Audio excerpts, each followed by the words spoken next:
Excited na nga ang Chupaw fans dahil malapit na nilang mapanood ang Pinoy TV adaptation ng South Korean drama na What's Wrong with Secretary Kim nina Kim Chu at Paolo Avellino. Inanunsyo na kasi ngayong Lunes ng streaming platform na VIU sa kanilang social media accounts na nakatakdang lumabas ang Chupaw series ngayong March. All eyes on ABS-CBN Studios and VIU's highly anticipated collaboration project for 2024.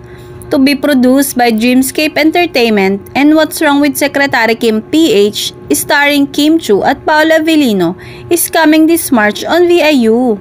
Say ng VIU sa kanilang caption. Kasama sa post nila ang ilang BTS o behind the scene moments nina Kim at Paolo habang nagtitaping. Hindi pa nga tapos mapanood sina Kim at Paolo sa teleserye version ng Linlang sa TV at heto nga at may panibago na naman silang series na ihahandog sa kanilang fans. Ang maganda, sa ikalawa nilang proyekto ay light at kilig lang na malayo sa una nilang serye na Linlang na super bigat ng storya. Tuwang-tuwa nga ang mga fans sa naging anunsyo ng VIU. Thank you, napasaya nyo kami. Sana may pasilip din sa Valentine's Day. Wish ng isang fans. Hindi pa man nag-uumpisa ang serye ay nagpapakilig na sina Kim at Paolo sa social media platform na Twitter dahil nag-number 1 trending ulit.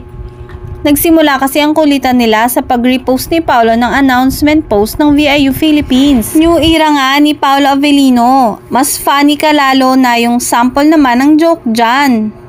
Reply ni Kim. Panakot naman ni Paolo. Pag sinabi ko mga joke ko sa It's Showtime, siguradong papatawag ulit kayo ng MTRCB. Biro naman ni Kim.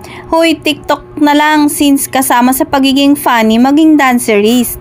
Padrap na lang daw po ng mga pwede niyang gawin dance challenge.